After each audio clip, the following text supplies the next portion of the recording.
बिस्मिल्लाहिर्रहमानिर्रहीम। अस्सलामुअलैकुम dear students, welcome to mathematics instructor. Dear students, आज के इस लेक्चर में हम डिस्कस करेंगे equality of two complex numbers. Means के दो कॉम्प्लेक्स नंबर्स कब इक्वल होते हैं। कॉम्प्लेक्स नंबर्स के कुछ अरिथमेटिक ऑपरेशंस को हम डिस्कस करेंगे, जिसमें हम ये देखेंगे कि दो कॉम्प्लेक्स नंबर्स की एडिशन किस तरह से होती है, उनको सब्ट्रैक्ट किस तरह से करते हैं, उनकी मल्टीप्लिकेशन किस तरह से होती है, उनकी डिवीजन किस तरह से होती है। तो ये हम अरिथमेटिक ऑपरेशंस में डिस्कस करेंगे।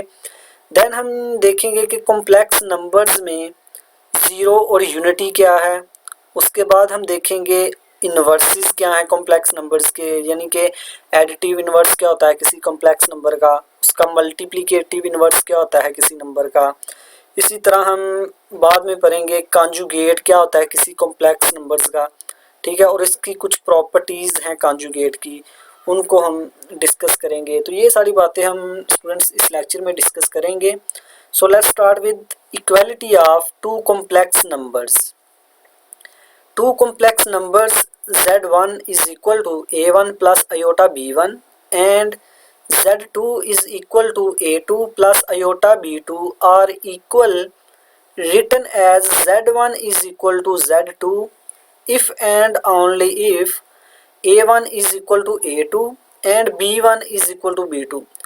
स्टूडेंट डेफिनेशन का मतलब ये है कि हमारे पास दो कॉम्प्लेक्स नंबर्स हैं, ठीक है, एक z1 है और एक z2 है। तो इनको हम इक्वल उसी वक्त कहेंगे कि जब पहले कॉम्प्लेक्स नंबर का जो रियल पार्ट है वो दूसरे कॉम्प्लेक्स नंबर के रियल पार्ट के इक्वल हो। इसी तरह पहले कॉम्प्लेक्स नंबर का जो इमेजिनरी पार्ट है b1 वो दूसरे कॉम्प्लेक्स नंबर के इमेजिनरी पार्ट के इक्वल हो। देन वी से कॉम्प्लेक्स नंबर्स आर इक्वल, ठीक है। हम इस तरह से भी कह सकते हैं in general when real and imaginary parts of one of the complex number are respectively equal to the real and imaginary parts of the other complex number then they are equal। यानी कि कहने का मतलब फिर यही है कि पहले कॉम्प्लेक्स नंबर के जो रियल और इमेजिनरी पार्ट हैं वो रिस्पेक्टिवली इक्वल हों दूसरे कॉम्प्लेक्स नंबर के रियल और इमेजिनरी पार्ट्स के, ठीक है। यानी कि पहले कॉम्प्लेक्स नंबर का जो रियल पार्ट है वो दूसरे कॉम्प्लेक्स नंबर के रियल पार्ट के इक्वल हो और पहले कॉम्प्लेक्स नंबर के इमेजिनरी पार्ट का जो इमेजिनरी पार्ट है वो दूसरे कॉम्प्लेक्स नंबर के इमेजिनरी पार्ट के इक्वल हो। इसकी हम एक एग्जांपल लेते हैं। लेट्स सपोज कि ये हमारे पास एक कॉम्प्लेक्स नंबर है z1 is equal to 3 plus 2 iota, और इसी तरह हमारे पास एक और कॉम्प्लेक्स नंबर है z2 is equal to 4 plus 2 iota. अगर स्टूडेंट्स इन दो कॉम्प्लेक्स नंबर्स की बात करें तो ये क्या ये इक्वल हैं? तो ये हरगिज़ इक्वल नहीं है, यानी कि z1 z2 के इक्वल नहीं है, क्योंकि जो पहले कॉम्प्लेक्स नंबर का रियल पार्ट है 3 is not equal to real part of complex number z2। यानी कि ये जो z2 है दूसरा कॉम्प्लेक्स नंबर है इसके रियल पार्ट के इक्वल नहीं है, लेकिन जो इनके इमेजिनरी पार्ट हैं यानी कि पहले कॉम्प्लेक्स नंबर का इमेजिनरी पार्ट 2 है, दूसरे कॉम्प्लेक्स नंबर का इमेजिनरी पार्ट भी 2 है। इमेजिनरी पार्ट तो इक्वल हैं लेकिन इनके जो रियल पार्ट हैं ये इक्वल नहीं है। तो इसका मतलब अगर रियल पार्ट इक्वल ना हो या इमेजिनरी पार्ट ना इक्वल हो तब भी हम कहते हैं कि कॉम्प्लेक्स नंबर इक्वल नहीं है। इक्वल उसी वक्त होंगे कॉम्प्लेक्स नंबर अगर उनके रियल पार्ट भी इक्वल हों और इमेजिनरी पार्ट भी इक्वल हों, दोनों का इक्वल होना लाजमी है, तब हम कहेंगे कि जो कॉम्प्लेक्स नंबर हैं वो दोनों इक्वल हैं। नेक्स्ट हम देखते हैं arithmetic operations. Let z1 is equal to a1 plus iota b1, a1 b1 belongs to r। ये हमने पढ़ा हुआ है डेफिनेशन में कि ये जो हमारे पास a और b होते हैं ये रियल नंबर से बिलोंग करते हैं, ठीक है। इसी तरह z2 हमारे पास एक कॉम्प्लेक्स नंबर है a2 प्लस आयोटा b2, और यहाँ पे a2 और b2 रियल नंबर से बिलोंग कर रहे हैं, ओके। अब हम देखते हैं कि इनकी एडिशन किस तरह से करते हैं। z1 plus z2 is equal to z1 की वैल्यू रखी प्लस z2 की वैल्यू रखी। अब हमने इनको ऐड किस तरह से करना है कि पहले कॉम्प्लेक्स नंबर का जो रियल पार्ट है उसको दूसरे कॉम्प्लेक्स नंबर के रियल पार्ट में ऐड करना है। सिमिलरली पहले कॉम्प्लेक्स नंबर का जो इमेजिनरी पार्ट है b1 उसको दूसरे कॉम्प्लेक्स नंबर के इमेजिनरी पार्ट में ऐड करना है। ठीक है, इस तरह यानी कि a1 plus a2 plus iota बार वैसे b1 प्लस b2 इस तरह से ऐड करना है। ठीक है, सब्ट्रैक्शन भी इसी तरह करनी है। z1 माइनस z2, z1 की वैल्यू रखी माइनस z2, तो सब्ट्रैक्ट किस तरह करना है, पहले का जो रियल पार्ट है a1 माइनस a2 दूसरे कॉम्प्लेक्स का जो रियल पार्ट है, इसी तरह ये प्लस वैसे b1 माइनस b2, यानी कि सब्ट्रैक्ट और ऐड यानी किस तरह से हमने करना है कि पहले कॉम्प्लेक्स नंबर का जो रियल पार्ट होगा उसको पहले दूसरे कॉम्प्लेक्स के रियल पार्ट में ऐड या सब्ट्रैक्ट करेंगे। इसी तरह जो पहले का इमेजिनरी पार्ट होगा उसको दूसरे के इमेजिनरी या रियल में सब्ट्रैक्ट या ऐड करेंगे। ठीक है, अब मल्टीप्लिकेशन हमने किस तरह करनी है, z1 into z2 is equal to z1 की वैल्यू पुट की इंटू z2 की वैल्यू पुट की। अब हमने मल्टीप्लाई किस तरह से करना है कि पहले कॉम्प्लेक्स नंबर का जो रियल पार्ट है इसको दूसरे के रियल और इमेजिनरी पार्ट से मल्टीप्लाई करें। ठीक है, a1 पहले a2 से मल्टीप्लाई होगा प्लस फिर a1 दूसरे के इमेजिनरी पार्ट से मल्टीप्लाई होगा यानी अयोटा a1 इंटू b2। ठीक है, प्लस इसी तरह पहले का जो इमेजिनरी पार्ट है इसको इन दोनों से मल्टीप्लाई करें यानी अयोटा a2 b1, ये फिर यहाँ पे आना था iota into iota, iota square वो हमें पता है -1 के इक्वल होता है तो इसलिए यहाँ पे माइनस आ गया b1 इंटू b2। ठीक है, फिर क्या करें कि ये जो रियल पार्ट्स हैं इनको सेपरेट कर लें यानी a1 a2 minus b1 b2, ये रियल पार्ट सेपरेट हो गए। इसी तरह इमेजिनरी पार्ट्स को सेपरेट कर लें plus iota a1 b2 plus a2 b2, इस तरह से हम मल्टीप्लाई कर सकते हैं। ठीक है, दो कॉम्प्लेक्स नंबर्स को आप डायरेक्ट भी याद रख सकते हैं, यानी कि ये मिड वाला जो स्टेप है ये आप इग्नोर कर सकते हैं इसको। यानी कि डायरेक्ट आप किस तरह से करेंगे कि पहले कॉम्प्लेक्स नंबर का जो रियल पार्ट है उसको पहले दूसरे के रियल पार्ट में रियल पार्ट से मल्टीप्लाई करेंगे यानी a1 इंटू a2, फिर दरमियान में आएगा माइनस, पहले का इमेजिनरी पार्ट को दूसरे के इमेजिनरी पार्ट में मल्टीप्लाई करेंगे यानी b1 इंटू b2, फिर प्लस दरमियान में अयोटा, पहले का रियल पार्ट दूसरे का इमेजिनरी पार्ट से मल्टीप्लाई करें यानी a1 इंटू b2 फिर b1 इंटू a2 यानी। ठीक है, इस तरह से आप डायरेक्ट भी मल्टीप्लाई कर सकते हैं, ये याद रख सकते हैं आप डायरेक्ट इसको किस तरह से हम मल्टीप्लाई कर सकते हैं। नेक्स्ट हम देखते हैं कि डिवीजन किस तरह से करते हैं। लेट z1 और z2 हमारे पास दो कॉम्प्लेक्स नंबर है उनकी डिवीजन यानी z1 ओवर z2, z1 की वैल्यू रखी a1 प्लस अयोटा b1 और a2 प्लस अयोटा b2, और यहाँ पे एक कंडीशन है कि a2 और b2 यानी हम कह सकते हैं कि z2 नॉट इक्वल टू 0। ठीक है, इसमें जो रियल और इमेजिनरी पार्ट ये दोनों 0 नहीं होने चाहिए। अगर ये 0 हो गए दोनों इसका मतलब फिर तो ये अनडिफाइन हो जाएगा। ठीक है, यानी a2 या b2 में से कोई एक 0 हो सकता है, दोनों 0 नहीं होने चाहिए। अब हम देखते हैं कि इसकी डिवीजन किस तरह से करते हैं। डिवीजन करने के लिए हम इसको करेंगे रैशनलाइज, यानी कि जो नीचे हमारे पास कॉम्प्लेक्स नंबर होगा उसका साइन चेंज करके इमेजिनरी पार्ट के साथ जो भी साइन होगा, अगर प्लस का है तो माइनस लगाएंगे, अगर माइनस है पहले से तो फिर प्लस लगाएंगे, यानी कि साइन चेंज करके इमेजिनरी पार्ट का हम मल्टीप्लाई भी करेंगे उससे और डिवीजन भी करेंगे उससे। देन हम फिर ऊपर वाले को ऊपर वाले के साथ मल्टीप्लाई करें, ये दोनों मल्टीप्लाई होगा और नीचे वाला नीचे वाले के साथ मल्टीप्लाई होगा और यहाँ पे लगेगा फार्मूला यानी a plus b a minus b वाला। ठीक है, तो फार्मूला क्या होगा, a का स्क्वायर यानी a2 का स्क्वायर माइनस बी का स्क्वायर होता है तो माइनस माइनस प्लस हो जाएगा, यानी कि जब ये स्क्वायर करेंगे अयोटा b2 का स्क्वायर यानी ठीक है, तो वो हो जाएगा अयोटा स्क्वायर b2 का स्क्वायर, अयोटा स्क्वायर -1 के इक्वल होता है तो माइनस पहले ही बार होगा तो ये इस वजह से यहाँ पे प्लस आ गया। ठीक है स्टूडेंट, यानी कि ये फार्मूला यहाँ पे लगा है a plus b a minus b, तो उसका फार्मूला आता है a square minus b square, a square हो गया यानी a2 का स्क्वायर माइनस बी स्क्वायर, यहाँ पे आना था माइनस और बी स्क्वायर, तो b क्या है हमारे पास aorta b2, aorta square b2 का स्क्वायर, तो अयोटा स्क्वायर -1 माइनस पहले ही बार था वो प्लस हो गया। ठीक है, देन क्या करना है आपने कि इन दोनों को भी मल्टीप्लाई करना है। ये दो कॉम्प्लेक्स नंबर अभी हमने पीछे पढ़ा किस तरह मल्टीप्लाई करना है कि पहले के रियल पार्ट को दूसरे के रियल पार्ट से मल्टीप्लाई करें पहले, फिर दरमियान में माइनस या उन्होंने इसको स्टेप वाइज किया हुआ है, ठीक है। आप डायरेक्ट भी कर सकते हैं, यानी कि इन्होंने यहाँ पे क्या किया है कि A1 को पहले इन दोनों से मल्टीप्लाई किया है, फिर इस तरह आयोटा B1 को इन दोनों से मल्टीप्लाई किया है, ठीक है। इस तरह से आप फिर क्या किया है कि रियल पार्ट्स अलहदा कर लिए हैं और इमेजिनरी पार्ट्स हैं उनको अलहदा कर लिया है, ठीक है। अलहदा करने के बाद फिर हमने क्या किया है कि जो रियल पार्ट को इससे भी डिवाइड कर दिया है और इमेजिनरी पार्ट को भी इससे डिवाइड कर दिया है। तो इस तरह से डिवीजन करने से, जो दो कॉम्प्लेक्स नंबर की डिवीजन करने से जो रिजल्ट आएगा वो भी एक कॉम्प्लेक्स होगा। इसी तरह मल्टीप्लिकेशन करने से जो रिजल्ट होगा वो भी एक कॉम्प्लेक्स नंबर होगा। दो कॉम्प्लेक्स नंबर की एडिशन से भी जो रिजल्ट आएगा वो भी कॉम्प्लेक्स होगा। सब्ट्रैक्शन से जो रिजल्ट आएगा वो भी कॉम्प्लेक्स नंबर होगा, ठीक है। नेक्स्ट हम देखते हैं properties hold in complex number, यानी कि कॉम्प्लेक्स नंबर में कौन सी प्रॉपर्टीज होल्ड होती हैं।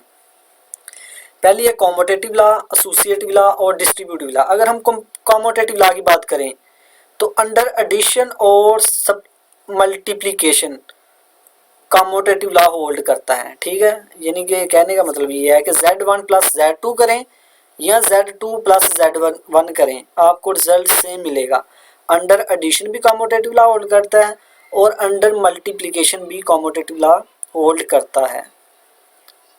नेक्स्ट है एसोसिएटिव लॉ। एसोसिएटिव लॉ क्या कहता है कि आप इस तरह से करें, यानी कि Z1 plus Z2 plus Z3 ये इक्वल होगा Z1 plus Z2 plus Z3। Means के पहले आप Z2 Z3 को ऐड करके उसको Z1 में ऐड करें, जो रिजल्ट मिलेगा वो इक्वल होगा Z1 प्लस Z2 को ऐड करके देन Z3 में ऐड करें, तो जो रिजल्ट होगा वो सेम होगा, ठीक है। एसोसिएटिव लॉ कहते हैं इसे अंडर एडिशन, और ये एसोसिएटिव लॉ है अंडर मल्टीप्लिकेशन, ठीक है। नेक्स्ट है डिस्ट्रीब्यूटिव लॉ। ये है Z1 into Z2 plus Z3, ये इक्वल होगा Z1 Z2 plus Z1 Z3। ये आप चेक कर सकते हैं, ठीक है स्टूडेंट्स। तीन कॉम्प्लेक्स नंबर लें, पहले आप क्या करेंगे Z2 प्लस Z3 को ऐड करें और लेफ्ट साइड से Z1 रख के मल्टीप्लाई करें, तो रिजल्ट चेक करें आपका इक्वल होगा Z1 प्लस Z2 को मल्टीप्लाई करें, Z1 Z3 को मल्टीप्लाई करें, देन दोनों को ऐड कर दें, तो आप देखेंगे कि आपके पास लेफ्ट हैंड साइड और राइट हैंड साइड इक्वल आएगी, ठीक है। इस तरह से आप दो डिस्ट्रीब्यूटिव लॉ भी होल्ड करता है कॉम्प्लेक्स नंबर्स में। लेकिन स्टूडेंट्स यहाँ पे बात रखें कि ये जो कॉम्यूटेटिव लॉ, एसोसिएटिव लॉ और डिस्ट्रीब्यूटिव लॉ है ये अंडर एडिशन और मल्टीप्लिकेशन होल्ड करते हैं, लेकिन अंडर सब्ट्रैक्शन और डिवीजन ये होल्ड नहीं करते। इसके लिए हम बस एक एग्जांपल मैं कर देता हूँ, बाकी आप खुद से दे सकते हैं कि लेट्स सपोज कि हमारे पास एक कॉम्प्लेक्स नंबर है Z1 is equal to 3 plus 2 iota. एक ये हमारे पास कॉम्प्लेक्स नंबर है, और एक और कॉम्प्लेक्स नंबर लेता हूँ Z2 is equal to 4 plus 7 iota, ठीक है। इसको हम चेक करते हैं कि क्या commutative law under subtraction hold करता है कि नहीं, यानी कि क्या ये चीज़ होल्ड करती है Z1 माइनस Z2, क्या ये इक्वल है Z2 माइनस Z1 के। इस चीज़ को हमने चेक करना है, ठीक है। ये होता है कॉम्यूटेटिव लॉ अंडर सब्ट्रैक्शन। इस चीज़ को हमने चेक करना है कि क्या ये इक्वल है, तो सबसे पहले Z1 माइनस Z2 करें, इन दोनों को सब्ट्रैक्ट, यानी सब्ट्रैक्ट करने का क्या मतलब है, पहले के रियल पार्ट से दूसरे का रियल पार्ट सब्ट्रैक्ट करें, तो वो क्या होगा। अगर मैं Z1 माइनस Z2 को निकालूँ, इसको मैं सिंप्लीफाई करूँ तो क्या आएगा, इसका आंसर आएगा मेरे पास 3 माइनस 4, 3 माइनस 4, ठीक है। तो ये स्टूडेंट्स जब मैंने Z1 माइनस Z2 किया तो मुझे ये रिजल्ट मिला, यानी कि पहले कॉम्प्लेक्स नंबर में के रियल पार्ट से दूसरे के रियल पार्ट को सब्ट्रैक्ट किया 3 माइनस 4 प्लस आयोटा। इसी तरह पहले के इमेजिनरी से दूसरे का इमेजिनरी सब्ट्रैक्ट किया तो 2 माइनस 7, तो मुझे रिजल्ट क्या मिला -1 प्लस आयोटा -5, ठीक है। Z1 माइनस Z2 करने से मुझे ये रिजल्ट मिल रहा है -1 प्लस आयोटा -5। अब मैं चेक करता हूँ कि Z2 माइनस Z1 का रिजल्ट क्या आता है। तो ये स्टूडेंट्स आप देख सकते हैं कि जब मैंने Z2 माइनस Z1 किया, यानी कि अब Z2 माइनस Z1 का मतलब है Z2 का जो रियल पार्ट है उसमें से सब्ट्रैक्ट करें Z1 का रियल 4-3 किया प्लस अयोटा। इसी तरह Z2 का जो इमेजिनरी पार्ट है उसको उसमें से सबट्रैक्ट करें Z1 के इमेजिनरी पार्ट को, तो 7-2, तो 4-3 1 प्लस अयोटा 7-2 5। तो आप देख सकते हैं कि Z1 माइनस Z2 इक्वल आया था -1 प्लस अयोटा -5, और Z2 माइनस Z1 इक्वल आया है 1 प्लस अयोटा 5 के। तो इन दो ये दो रिजल्ट आए हैं, इसका रियल के इक्वल नहीं है और इमेजिनरी के इक्वल नहीं है। तो इसका मतलब Z1 Z2 not equal to Z2 minus Z1। तो इस तरह से आप बाकी प्रॉपर्टीज भी चेक कर सकते हैं कि under division and subtraction associative law, distributive law और कम्यूटेटिव लॉ होल्ड्स नहीं करते। ठीक है, अब हम बात करते हैं zero and unity in complex numbers. जिस तरह स्टूडेंट्स आपने रियल नंबर्स में पढ़ा, जीरो क्या होता है, रियल नंबर में जीरो यानी यूनिटी क्या होती है 1। इस तरह से हम देखते हैं कि कॉम्प्लेक्स नंबर में जीरो और यूनिटी क्या होती है। The zero in the complex number system is the number 0 plus 0 iota, यानी कि सिर्फ जीरो नहीं, 0 प्लस 0 अयोटा जो होगा ना, ये कॉम्प्लेक्स नंबर सिस्टम में जीरो है। जीरो को हम इस तरह से रिप्रेजेंट करते हैं कॉम्प्लेक्स नंबर्स में। And the unity is 1 plus 0 iota, और यूनिटी को 1 प्लस 0 अयोटा से रिप्रेजेंट करते हैं। ठीक है, सिर्फ 1 नहीं लिखेंगे, 1 प्लस 0 अयोटा लिखेंगे। The zero is the additive identity in the complex number system.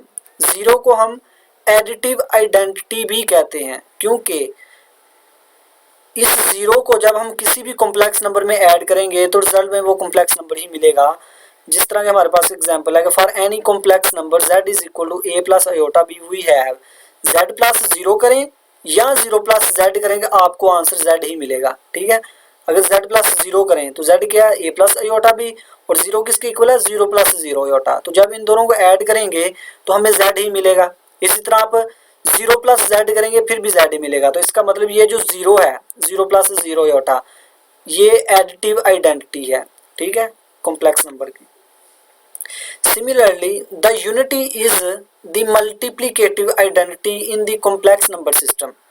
Zero additive identity है, किसी भी कॉम्प्लेक्स नंबर में ऐड करें वो कॉम्प्लेक्स नंबर ही मिलेगा। ठीक है, और जो यूनिटी है 1 प्लस 0 अयोटा, वो मल्टीप्लिकेटिव आइडेंटिटी है। मींस के उस यूनिटी को किसी भी कॉम्प्लेक्स नंबर से मल्टीप्लाई करें तो आपको रिजल्ट में वो कॉम्प्लेक्स नंबर ही मिलेगा। ठीक है, जिस तरह कि ये हमारे पास कोई कॉम्प्लेक्स नंबर है a प्लस 0 अयोटा, इसको जब हम यूनिटी 1 से मल्टीप्लाई करेंगे तो आंसर में z ही मिलेगा। या 1 इंटू जेड करें या z इंटू 1 करें तो रिजल्ट में z ही मिलेगा। ठीक है, यानी कि हम चेक कर सकते हैं एक z इंटू 1, z ये हमारे पास, और 1 किसके इक्वल है कॉम्प्लेक्स नंबर में, 1 प्लस 0 अयोटा के। ठीक है, या अयोटा 0। जब इन दोनों को मल्टीप्लाई किया तो मल्टीप्लाई किस तरह से हम करते हैं वो आपको पहले बता दिया हुआ। ठीक है, इन दोनों को मल्टीप्लाई चेक करके देखें आप तो आपको रिजल्ट में z ही मिल रहा है। इसका मतलब ये हुआ कि कॉम्प्लेक्स नंबर में जो 0 है, 0 प्लस 0 अयोटा, वो एडिटिव आइडेंटिटी है, और कॉम्प्लेक्स नंबर में जो यूनिटी है 1, वो किसके इक्वल होती है, 1 प्लस 0 अयोटा, वो मल्टीप्लिकेटिव आइडेंटिटी है। ठीक है स्टूडेंट्स, नेक्स्ट अब हम बात करते हैं इनवर्सेस की। ये एडिटिव इनवर्स क्या होता है किसी कॉम्प्लेक्स नंबर का, और मल्टीप्लिकेटिव इनवर्स क्या होता है।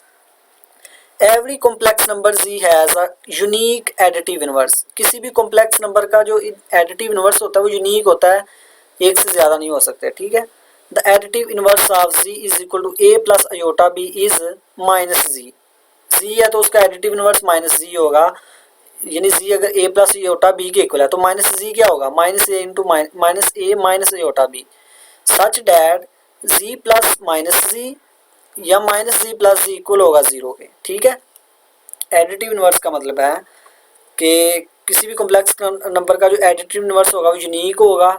उस एडिटिव इनवर्स को अगर हम कॉम्प्लेक्स नंबर में ऐड करें, लेफ्ट से या राइट से ऐड करें तो आपको आंसर में 0 मिलेगा, यानी कि एडिटिव आइडेंटिटी मिलेगी 0 प्लस 0 अयोटा। ठीक है, इसको आप चेक कर सकते हैं। ये हमारे पास कॉम्प्लेक्स नंबर है और ये अगर एडिटिव इनवर्स है, इन दोनों को जब ऐड करेंगे तो हमें एडिटिव आइडेंटिटी मिलेगी 0 प्लस 0 अयोटा, जिसको हम 0 कह रहे हैं। ठीक है, इसी तरह हर non zero complex number, zero की बात नहीं हो रही, non zero complex number has a unique multiplicative inverse. ठीक है, नॉन जीरो कॉम्प्लेक्स नंबर का मल्टीप्लिकेटिव इनवर्स भी यूनिक होगा, एक से ज़्यादा नहीं हो सकते। ठीक है, तो वो क्या होगा, the multiplicative inverse of z जो कि इक्वल है a प्लस अयोटा b के, इज जी इनवर्स, इसको हम कह सकते हैं जो इक्वल होगा ए प्लस अयोटा बी का इनवर्स।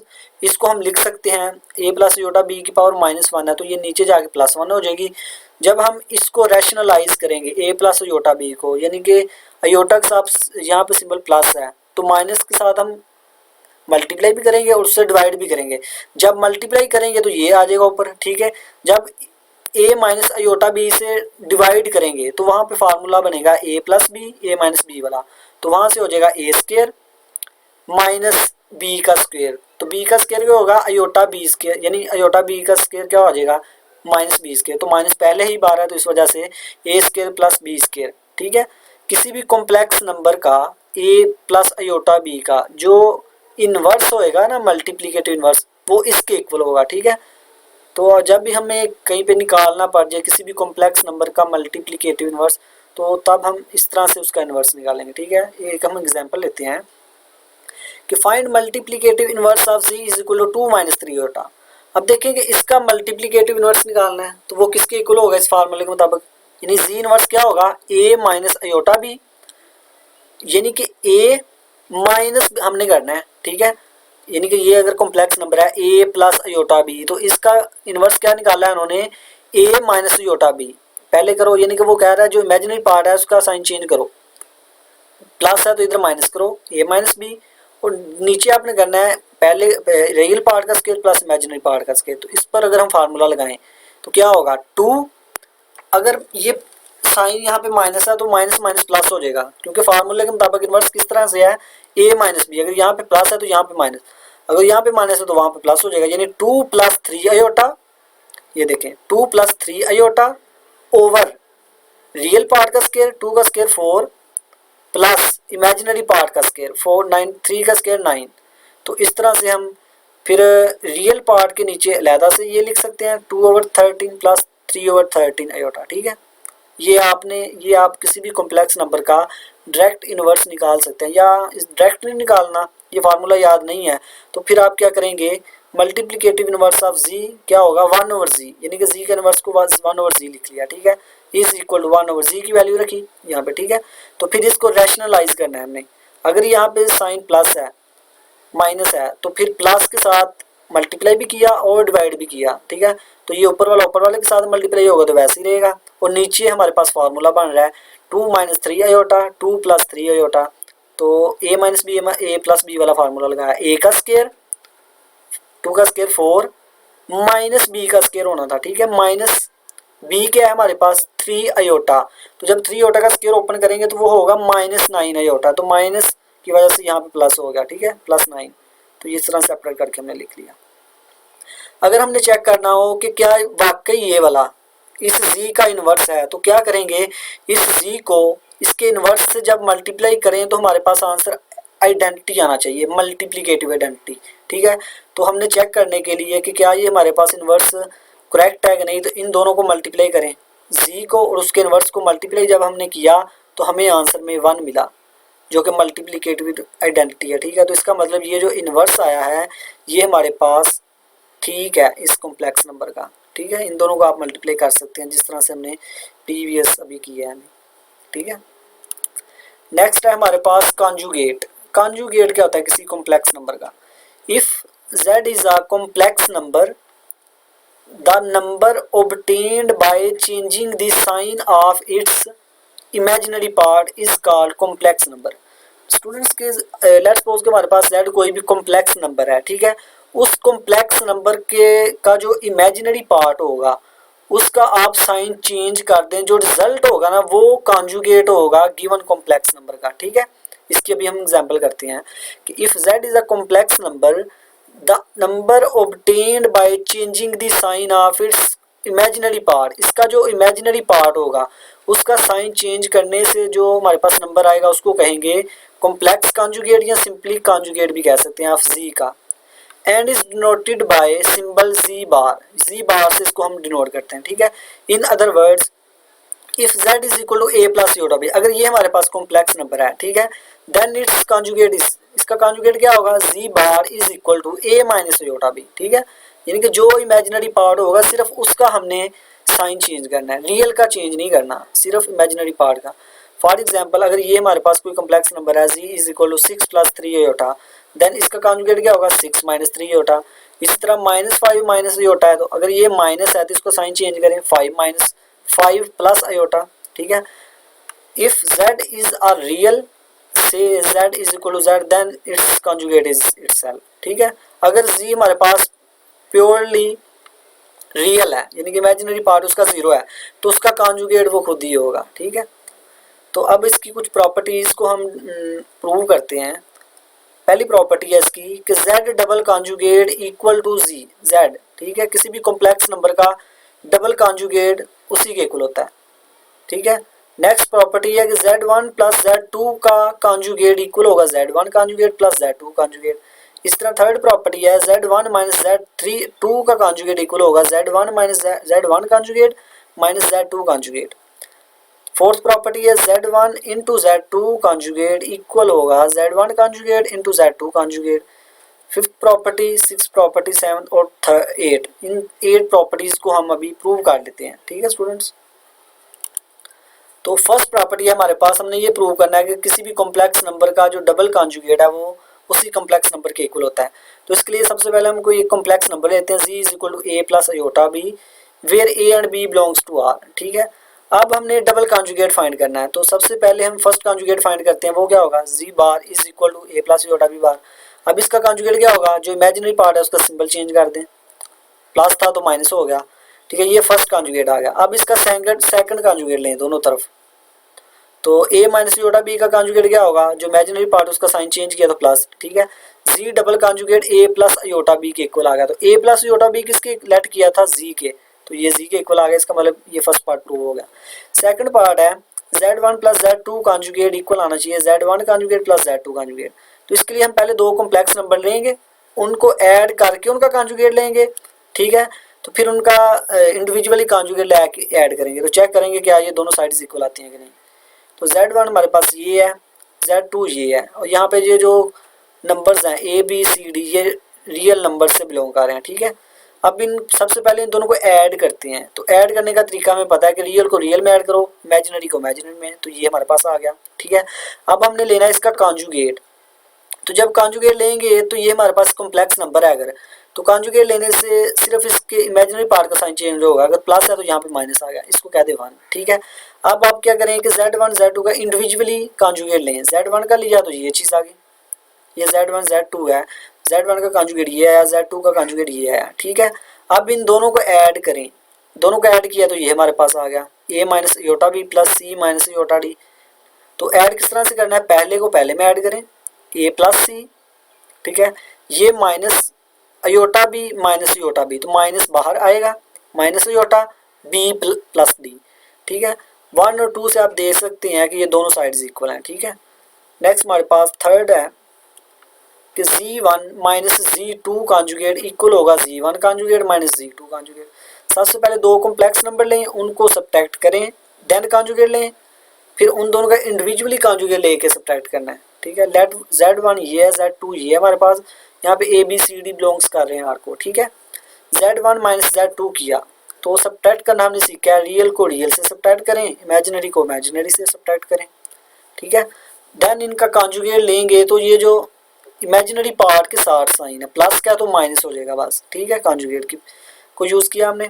नाउ हम क्या करेंगे कि z1 z2 हमारे पास हैं, z1 का कॉन्जुगेट लें सेपरेटली और z2 का सेपरेटली कॉन्जुगेट लें, then in set z1 conjugate से सब्ट्रैक्ट करें z2 कॉन्जुगेट को, तो इनकी वैल्यू हमें रख दी। ठीक है, अब हमने a - c किया, अब नेक्स्ट क्या होगा माइनस, ये माइनस बाहर कॉमन आएगा। ठीक है, minus iota b - iota d, तो माइनस बाहर आएगा आयोटा, यहाँ पे b के साथ माइनस है तो b, यहाँ d के साथ प्लस है लेकिन इस माइनस की वजह b - d हो गया। ठीक है, तो ये 1 और 2 से भी आप चेक कर सकते हैं कि ये दोनों इक्वल हैं। ठीक है, नेक्स्ट फोर्थ पार्ट है कि z1 × z2 कॉन्जुगेट इक्वल आएगा z1 × z2 कॉन्जुगेट। ठीक है, z1 z2 हमने दो कॉम्प्लेक्स नंबर्स लिए, पहले हम इन दोनों को मल्टीप्लाई करते हैं, a + iota b c + iota d, इन दोनों को मल्टीप्लाई करना सीखा है कि पहले a को c से मल्टीप्लाई करो, माइनस b को d से करो, प्लस आयोटा आता है, फिर a को इसके इमेजिनरी से इसके इमेजिनरी को इसके रियल से, इस तरह से, ठीक है। अब इनका कॉन्जुगेट लेंगे तो ये जो इमेजिनरी पार्ट है इसका साइन चेंज होगा, प्लस है तो माइनस हो जाएगा, इसको कह दे 1। फिर इन दोनों का सेपरेटरी कॉन्जुगेट लिया तो ये हमारे पास आ गया।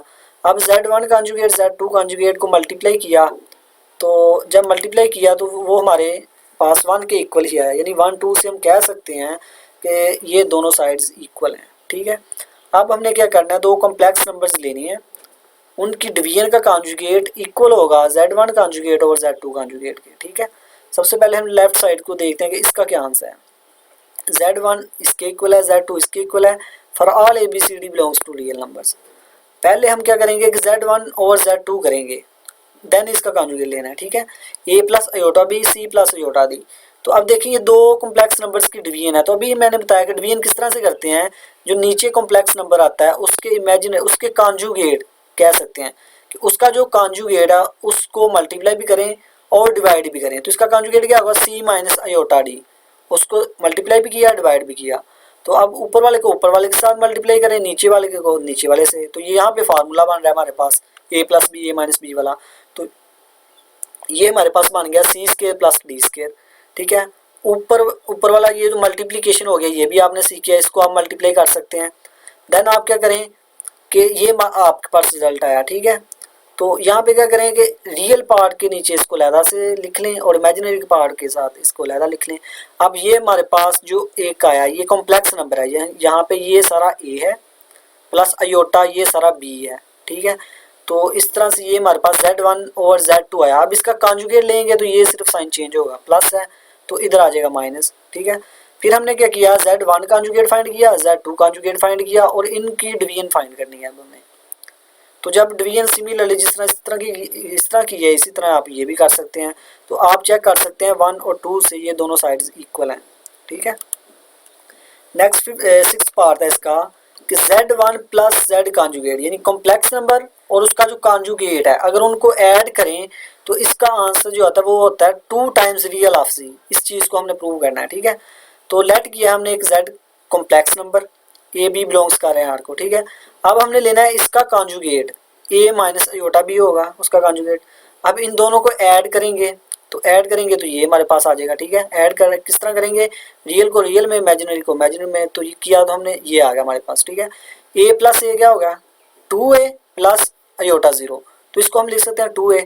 अब देखें तो हमने डेफिनेशन में पढ़ा था कि अगर कोई कॉम्प्लेक्स नंबर है Z is equal to A plus iota B, तो ये जो A होता है इसको हम कहते हैं रियल ऑफ रियल पार्ट और उसको डिनोट किस तरह से करते हैं RE ऑफ Z, ठीक है। ये हमने पहले लेक्चर में पढ़ा हुआ है। अगर वो आपने पहला लेक्चर अभी तक वॉच नहीं किया तो उसको लाजमी वॉच कीजिए। हमने A को कहा था कि ये रियल पार्ट है, उसको डिनोट करना भी देखा था कि उसको हम किस तरह से डिनोट करते हैं। इसी तरह अयोटा B यानी कि अयोटा के साथ जो आ रहा था उसको हम कहते थे इमेजिनरी पार्ट और उसको हमने बताया था कि किस तरह से डिनोट करते हैं, ठीक है। तो ये अगर 2A आया है 2 वैसे ही रहेगा और A क्या है रियल पार्ट ऑफ Z, यानी कि A को हम इस तरह से कहते हैं, रियल पार्ट ऑफ Z को इस तरह से डिनोट करते हैं, ठीक है। क्योंकि ये A रियल पार्ट है Z का तो इस तरह से डिनोट किया और यही तो हमने प्रूव करना था, ठीक है। अब हम ये प्रूव करेंगे कॉम्प्लेक्स नंबर में से अगर उसका कॉन्जुगेट सब्ट्रैक्ट करें तो वो इक्वल होता है 2 iota times imaginary of Z, ठीक है। ये कॉम्प्लेक्स नंबर लिया हमने और ये उसका कॉन्जुगेट आ गया, ठीक है। कॉम्प्लेक्स में से उसका कॉन्जुगेट सब्ट्रैक्ट किया तो ये हमारे पास इसके इक्वल आ गया 2 अयोटा B। अब देखें 2 अयोटा तो वैसे रहेगा। अब ये B क्या था, B था Z का इमेजिनरी पार्ट, ठीक है। और हमें पता है कि imaginary part of complex number को किस तरह से डिनोट करते हैं IM ऑफ Z, इस तरह से, और यही हमने प्रूव करना था, ठीक है। अब एक लास्ट प्रॉपर्टी है हमारे पास कि Z into Z conjugate equal होगा मोड Z का स्क्वायर। कॉम्प्लेक्स नंबर उसके कॉन्जुगेट को अगर हम मल्टीप्लाई करें तो हमारे पास उसके मोड का स्क्वायर आता है, ठीक है। Let Z is equal to A plus iota B। ये हमारे पास कोई कॉम्प्लेक्स नंबर है, ये इसका कॉन्जुगेट आ गया। जब इन दोनों को मल्टीप्लाई किया हमने तो ये हमारे पास मल्टीप्लाई करने से A plus iota B into Z conjugate रखा तो A minus b iota B। यहाँ पे फार्मूला बन रहा है A plus B A minus B A square minus B का स्क्वायर, इस तरह से आ गया, ठीक है। A स्क्वायर वैसे रहेगा, जब इसका स्क्वायर ओपन करेंगे तो ये होगा अयोटा स्क्वायर B का स्क्वायर। अयोटा स्क्वायर हमें पता है -1 के इक्वल होता है, यहाँ पे -1 रख दिया, B स्क्वायर वैसे ही माइनस माइनस प्लस हो के A square plus B square आ गया। अब ये जो चीज़ है ये इक्वल है मॉड जी स्क्वायर के। अब देखिए स्टूडेंट्स, मॉड के बारे में अभी हमने नहीं पढ़ा, इसको हम इंशाल्लाह नेक्स्ट लेक्चर्स में पढ़ेंगे, लेक्चर नंबर 4 में, कि अगर z कोई कॉम्प्लेक्स नंबर है हमारे पास, z is equal to a plus iota v, अगर कोई कॉम्प्लेक्स नंबर है तो उसके मॉड का मतलब है, लेट्स सपोज कि z हमारे पास ये कोई कॉम्प्लेक्स नंबर है, z is equal to a plus iota b, तो इसके मॉड का मतलब है, मॉड ऑफ z क्या होगा इसका, इसके रियल पार्ट का स्क्वायर प्लस इसके इमेजिनरी पार्ट का स्क्वायर और होल का स्क्वायर रूट। ये होता है किसी भी कॉम्प्लेक्स नंबर का मॉड, ठीक है। यानी कि z हमारे पास कोई कॉम्प्लेक्स नंबर है, z is equal to a plus iota b, कोई भी ले लें आप, तो उसका मॉड क्या होगा, उसके रियल पार्ट का स्क्वायर प्लस इमेजिनरी पार्ट का स्क्वायर और होल का स्क्वायर रूट, ठीक है। तो आप यहाँ से दे सकते हैं कि ये हमारे पास a square plus b square आया, तो जब इसका हम स्क्वायर लेंगे दोनों तरफ, मॉड z स्क्वायर इक्वल होगा a square plus b square. तो यही हमने यहाँ पे प्रूव करना था कि किसी भी कॉम्प्लेक्स नंबर को जब हम मल्टीप्लाई करेंगे कॉन्जुगेट के, तो उसका एक आंसर आएगा a square plus b square के, और a square plus b square equal होता है मॉड z स्क्वायर। तो इस तरह से हमने कॉन्जुगेट की प्रॉपर्टी भी प्रूव कर ली सारी। तो आई होप स्टूडेंट्स आपको लेक्चर की समझ आ गई होगी। अल्लाह हाफिज़।